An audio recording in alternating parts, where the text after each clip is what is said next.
Well, hello there. I just want to make a quick video. I won't keep it for long. I guess you could call this an Operation Avalanche video when I just go through one of my timelines or whatever addressing some topics. I wanted to do like a follow-up to my Milky Way video or even my Truther video. Some people were saying, I left some things out that I didn't talk about, but whatever. As far as my main thing, just going through my feed here for a bit, I thought that I'd just start with, I guess, this post here. I saw that the rapper Coolio died, and it made me wonder if he recently had a medical procedure of some kind, The new suddenly disease that adults seem to be catching and perishing. But it made me think that movie Dangerous Minds and his gangster rap song that he's famous for, in the books. I'm pretty sure it was Bob Dylan. His songs that were used to inspire the class by the teacher or the character in the book, played by Michelle Pfeiffer. Like Bob Dylan, like his old acoustic stuff, like Woody Guthrie days. Like, gather round friends and I'll tell you a tale of when the music scene was hijacked by a bunch of fake Jews that they wanted your tunes. So they made up this thing called gangster rap. It's like the bands like the Beastie Boys, Kid Rock, all these bands who were basically signed punk bands after Nirvana and that whole era. The music industry looked at them and said, nah, the success of NWA, we're going with this rap thing. And so unless you could do the whole hip-hop, like some of them could, like Kid Rock, most famously for, and Limp Bizkit, other bands like that, unless you could switch over, obviously the Beastie Boys being, the biggest example of that, and because they were white, a lot of people hated them for it. But it just strikes me as odd that this guy gets remembered for that book, that movie. It was supposed to be about Bob Dylan's anti-war songs. And so yeah, I guess ever since the music video and the gangster rap era, they seem to be rewriting history a bit. I also noticed NASA, they went out of their way to fake another CGI thing. I mean, I noticed it before. I'll just play this short clip here. It's pretty silly looking. And why it's important. But first, we're going to talk about NASA's video about the new thing is that we're blowing up asteroids like that 80s computer game to save the Earth. And there is a video that was released by NASA. This exact video was on the New York Times website. Let's take a look at it. Let's take a quick look, and then we'll compare it to the video I shot last night in a live stream of a quote-unquote asteroid. Here we go. Yeah. 7, 6, wow. 5, 4, 3, 2, 1. Oh, wow. Awaiting visual confirmation. All right. Okay, so that jiggly boobed blonde jumping up and down, does that look like a scientist to you guys? Come on. This is ridiculous. They do the same script over and over again.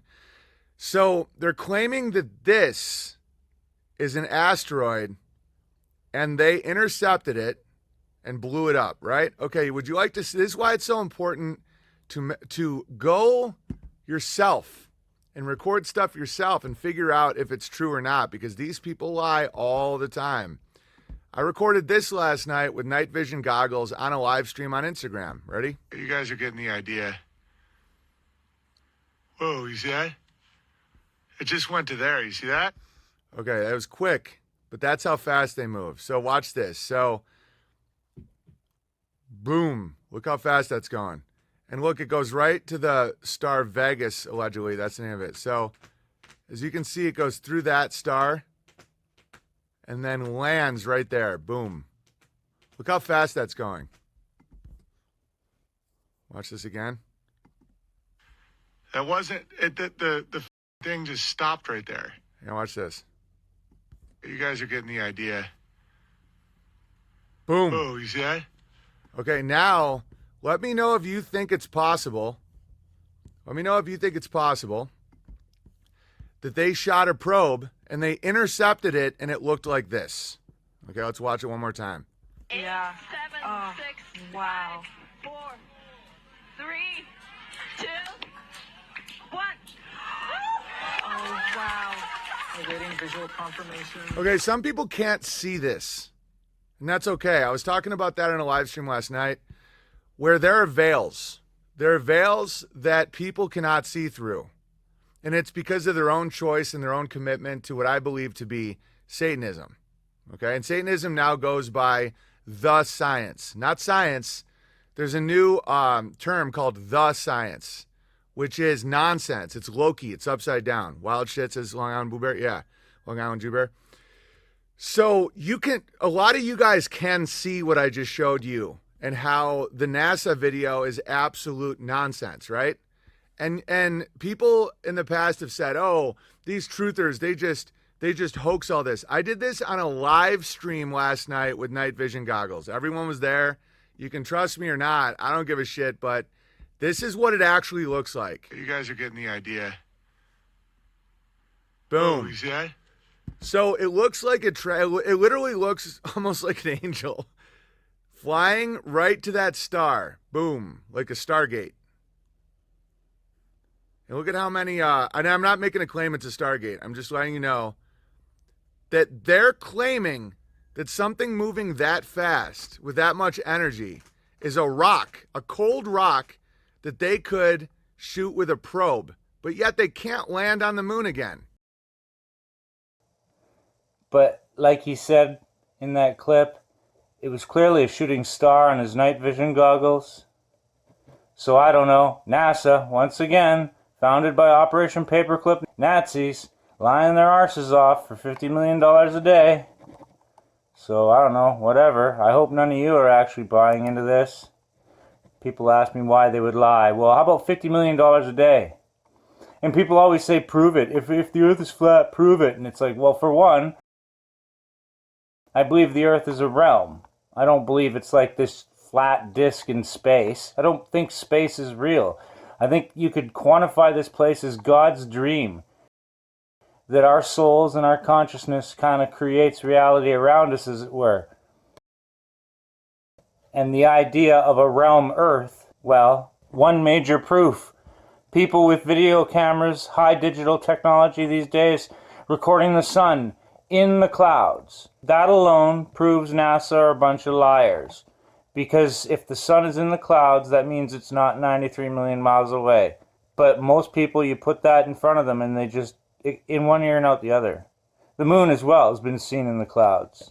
So I mean, you could have all the flat earth arguments you want with people, but those two proofs, if they can't see through that, then they'll never see through any of it. Much less the fake moon landing, which I figured out, like, I don't know, in grade school. But maybe some people are just not meant to see it, and all they see is the lies. Like this, the left-right thing. There's people who still worship Donald Trump or whatnot. I mean, light side Luciferians versus dark side Satanists. This isn't brain surgery here to figure this out. It's the Hegelian dialectic. If you vote for these people and they do something illegal, you've given them your consent. I've never voted in a federal election, nor will I ever.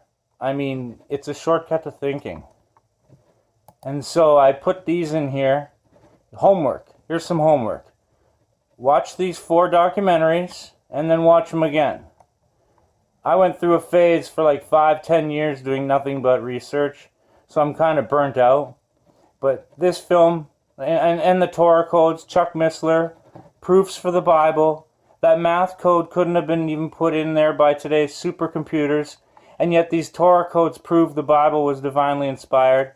Not to mention all these other things like the bloodlines and who runs the banks, and the research into the Nephilim, what the rhesus monkey gene, evolution's big lie really is.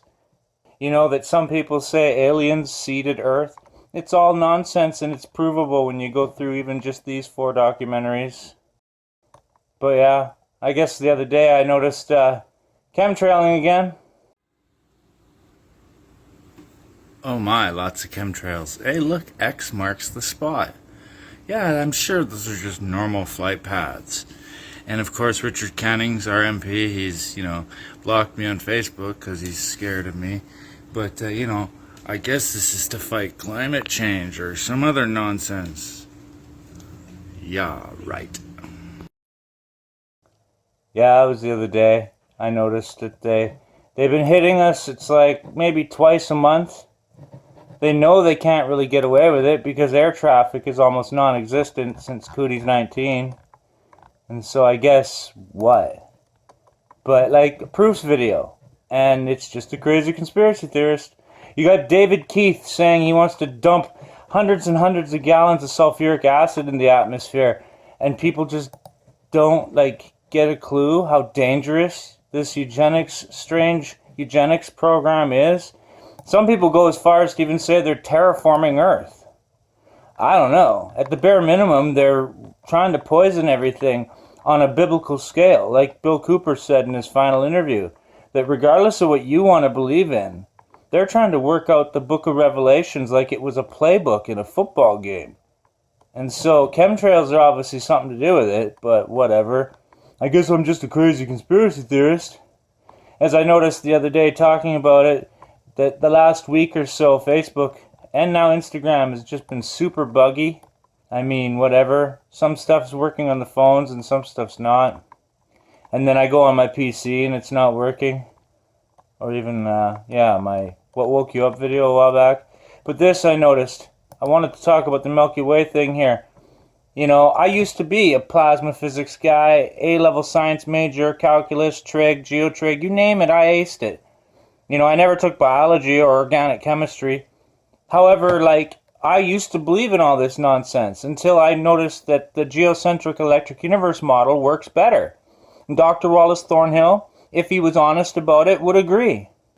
And so when you think of the Earth as a realm, and not to be confused with these people who are proponents of the holographic universe, where you can squirt till your heart's content and still have all the Big Bang lies mixed in with, godless hedonism, madness, who bought the gas to run that machine, who built the computer then. Ugh.